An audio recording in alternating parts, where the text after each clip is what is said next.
समाज की भावना। समाजा शब्द का मतलब है लोगों का एक ऐसा समूह जो साथ मिलकर चलते हैं।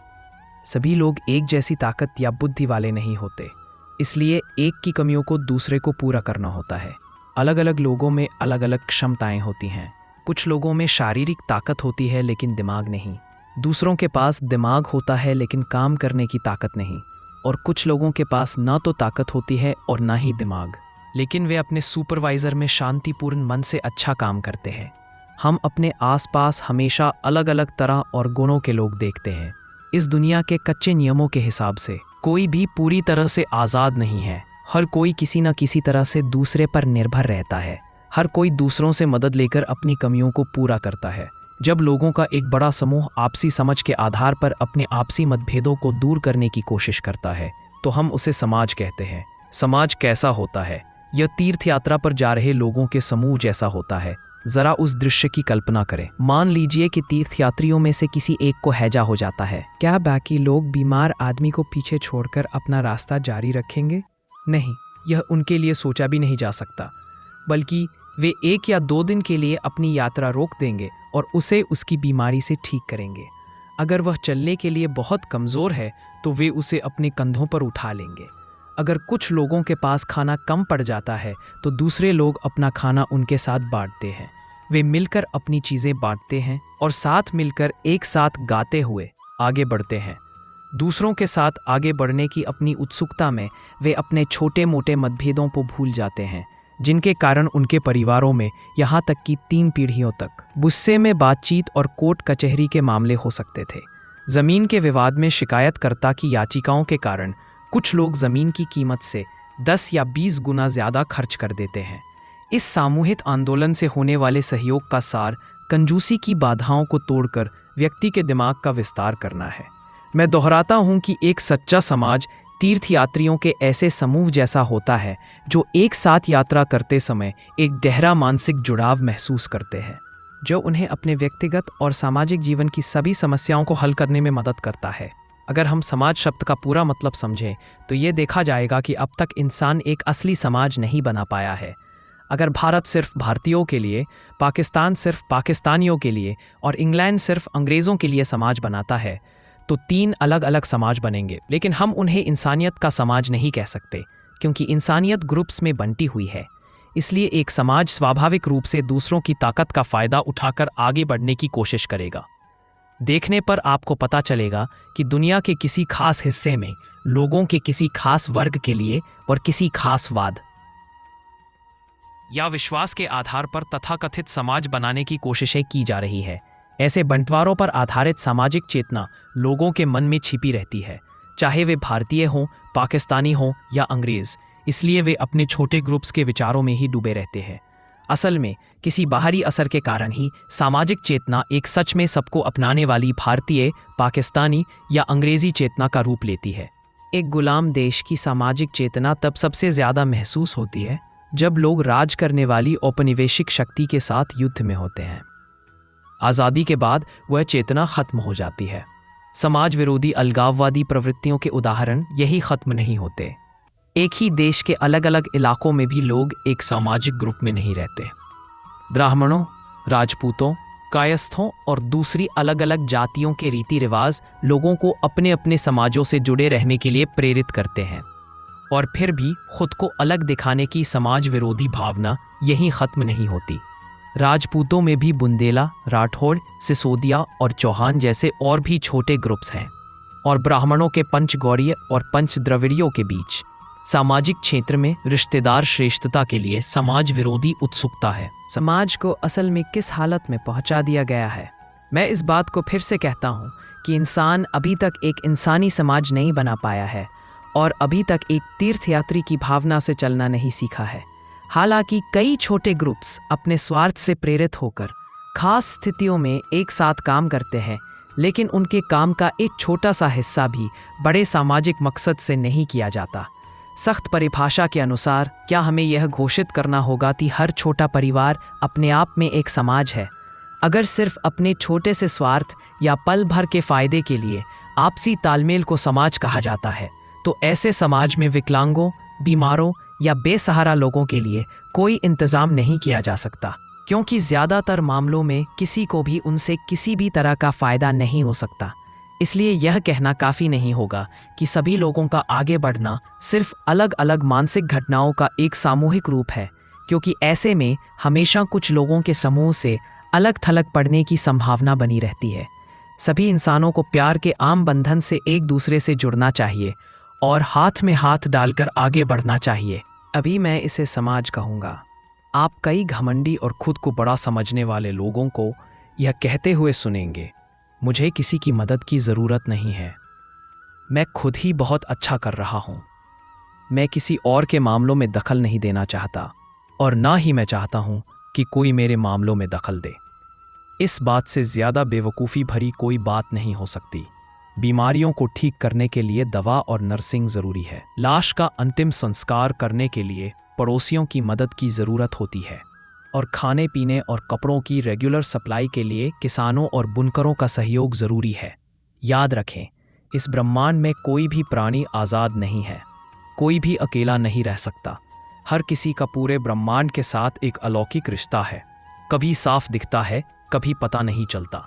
आपसी रिश्तों की इस व्यवस्था में जरा सी भी गलती या अनबन पूरे ब्रह्मांड में जबरदस्त हंगामा खड़ा कर देगी। इस विशाल रचना में चमकते सूरज और छोटी चींटी का अस्तित्व का मूल्य एक जैसा है, जो मिलकर सार्वभौमिक परिवार बनाते हैं। इसी तरह इंसानी समाज में एक शक्तिशाली और जाने माने व्यक्ति का महत्व एक विकलांग और मरते हुए मरीज से कम नहीं है। किसी को भी नज़रअंदाज नहीं किया जा सकता। किसी के साथ भी किया गया जरा सा भी अन्याय पूरे सामाजिक ढांचे को तोड़ देगा। जीवों के इस ब्रह्मांड में कुछ मूलभूत समस्याएं हैं जो सभी पर लागू होती हैं और जिन्हें सभी को मिलकर हल करना है। इन समस्याओं को जीवों के जीवन और धर्म की सामान्य विशेषताएं माना जा सकता है और जीवों का सर्वांगीण स्वास्थ्य इन समस्याओं के सुखद समाधान पर निर्भर करता है। इन समस्याओं को जितना अधिक आपसी सहयोग से हल किया जाएगा, उतना ही अधिक फायदेमंद होगा। इस संबंध में हमें याद रखना चाहिए कि अधिकार और जिम्मेदारियां सभी की होती हैं। अधिकारों और जिम्मेदारियों के प्रति जागरूकता की कमी सामाजिक प्राणियों को एक दुखद अंत की ओर ले जाती है। इसका परिणाम यह होता है कि जीवों का सामूहिक भाग्य एक विशेष प्रभावशाली समूह द्वारा तय किया जाता है। ऐसे समूह या वर्ग शोषण से समाज की जीवन शक्ति खत्म हो जाती है। प्रकृति की संपत्ति सभी जीवों की है। जो पृथ्वी पर बोझ है, वह सभी पर बोझ है। इन परम सत्यों की उपेक्षा अंततः सामाजिक जीवन में अव्यवस्था की ओर ले जाती है और समाज की क्षमताएं विकसित होने से पहले ही नष्ट हो जाती हैं। स्कूल क्यों स्थापित किए गए हैं? क्या यह बच्चों को सीखने में सक्षम बनाने के लिए नहीं है? सभी माता पिता चाहते हैं कि उनकी संतान ज्ञान प्राप्त करे और बुद्धि का विकास करे, लेकिन आज भी कई माता पिता अपने बच्चों को स्कूल नहीं भेज पाते हैं। ऐसा क्यों है? निश्चित रूप से सार्वजनिक कल्याण के लिए स्थापित किसी भी संस्थान से लाभ उठाने के लिए सभी को समान अवसर दिए जाने चाहिए। यह सभी का जन्मसिद्ध अधिकार है। कुछ लोग सार्वजनिक रूप से संस्कृति का मुखौटा पहनते हैं, लेकिन निजी तौर पर व्यक्तिगत या वर्ग हितों का पालन करते हैं। इस पाखंड का मानव समाज में कोई स्थान नहीं है। यह आज दुनिया में शिक्षा की दुखद स्थिति का कारण है। भोजन, कपड़े, आवास और चिकित्सा देखभाल की आपूर्ति के लिए भी यही सच है। एक सच्चे समाज की स्थापना का महत्व सभी समस्याओं को सामूहिक रूप से हल करने में निहित है। कुछ प्रवृत्तियां और सहज वृत्तियां हैं जो जानवरों और मनुष्यों दोनों में प्रकट होती हैं। वास्तव में ये प्रवृत्तियां मनुष्यों में पशुता के अस्तित्व का प्रमाण हैं। इन प्रवृत्तियों को कठोर बयानबाजी के सामने दबाया जा सकता है, लेकिन ऐसा करना न केवल अवांछनीय है बल्कि असंभव भी है, क्योंकि वे अस्तित्व की मूल संरचना का समर्थन करती हैं। समान प्रवृत्तियों के कारण मनुष्य और जानवर दोनों जीवों की एक ही श्रेणी में आते हैं। अंतर इस बात में है कि मानव शरीर में जानवर उन प्रवृत्तियों को परिष्कृत कर सकता है और उन्हें अधिक सूक्ष्म तरीके से व्यक्त कर सकता है। इस परिष्कार को संस्कृति कहा जाता है। खाना सभी के लिए उतना ही जरूरी है, लेकिन लोग बहुत ज्यादा भूख लगने पर भी कुत्तों की तरह टेबल पर टूट नहीं पड़ते और अपने आसपास की परवाह किए बिना खाने नहीं बैठ जाते। जब तक उनकी भूख सोचने समझने की शक्ति से ज्यादा मजबूत न हो, वे खाने से पहले हाथ धोएंगे। यह संस्कृति का एक हिस्सा है। सभ्यता बदलती रहती है। इस धरती पर कुछ भी स्थिर नहीं है, सब कुछ गतिशील है। सभ्यता भी एक प्रगतिशील चीज है जो अच्छे से बेहतर की ओर, अपूर्णता से पूर्णता की ओर, अंतिम लक्ष्य की ओर बढ़ती है। पूर्ण ब्रह्म। लोगों में जितना ज़्यादा सुधार की प्रवृत्ति होती है वे उतने ही ज़्यादा सभ्य होते हैं। हमें याद रखना चाहिए कि सुधार और पाखंड एक जैसे नहीं है। एक पाखंडी के बाहरी दिखावे और अंदरूनी इरादों और एक सभ्य व्यक्ति की अंदरूनी और बाहरी निरंतरता के बीच ज़मीन आसमान का फर्क होता है। जो कुछ भी सभ्य तरीके से किया जाता है वह तर्क और शिष्टाचार के साथ किया जाता है और इस तरह सामाजिक टूटन का कारण बनने के बजाय सामाजिक भलाई का कारण बनेगा। मैं एक उदाहरण देता हूँ। पानी पीना मूल रूप से एक जानवरों वाली प्रवृत्ति है। अगर कोई सिर्फ प्यास लगने पर नाली का पानी पी ले तो यह पूरी तरह से संस्कृति की कमी होगी। पीने से पहले पानी शुद्ध है या नहीं यह पक्का करना और यह सुनिश्चित करना कि सभी कस्बों और गांवों को शुद्ध पानी की नियमित सप्लाई मिले एक सभ्य समाज की निशानी है। लेकिन चुपके से एक गिलास पानी पीने के बाद यह कहना कि मैं सूखा व्रत कर रहा हूँ पाखंड की हद है। अगर तुलनात्मक नज़रिए से देखें तो हम जितने ज़्यादा सभ्य होते जाते हैं उतने ही ज़्यादा लाचार होते जाते हैं। एक नवजात बच्चा पूरी तरह से लाचार होता है। ज़रा सोचिए डिलीवरी रूम में उस लाचार बच्चे की हालत के बारे में जिस दिन वो पहली बार समाज में आता है। एक सभ्य सामाजिक माहौल में लोग जितने ज़्यादा संस्कारी होते हैं अपने बच्चों के प्रति उनकी जिम्मेदारी की भावना उतनी ही ज़्यादा होती है। इसी वजह से बच्चे खुद कुछ भी करने की क्षमता खो देते हैं। प्रकृति के नियमों के अनुसार माँ का स्नेह और बुद्धि जितनी ज़्यादा विकसित होती है बच्चा उतना ही ज़्यादा अपनी माँ पर निर्भर हो जाता है। जानवरों की दुनिया में माँ का स्नेह जितना कम होता है बच्चे उतने ही कम समय में मजबूत और आत्मनिर्भर बन जाते हैं। प्रकृति उन उपेक्षित बच्चों की मदद करने की जिम्मेदारी लेती है और उन्हें जिंदा रहने के लिए ज़रूरी सहज ज्ञान देती है। एक बंदर के बच्चे को जल्दी से अपनी माँ के पेट से चिपकना सीखना पड़ता है क्योंकि माँ को जंगल में कूदने के लिए अपने चारों अंगों का इस्तेमाल करना पड़ता है। माँ अपने बच्चे को गर्दन से नहीं उठा सकती क्योंकि अगर गर्दन मुड़ गई तो बच्चा मर जाएगा। हालांकि एक बिल्ली का बच्चा जन्म के समय अंधा होता है और इसलिए वह अपनी माँ को देख नहीं पाता। पेट से चिपकना तो दूर की बात है, इसलिए बिल्ली माँ को अपने बच्चों को मुंह में उठाकर ले जाना पड़ता है।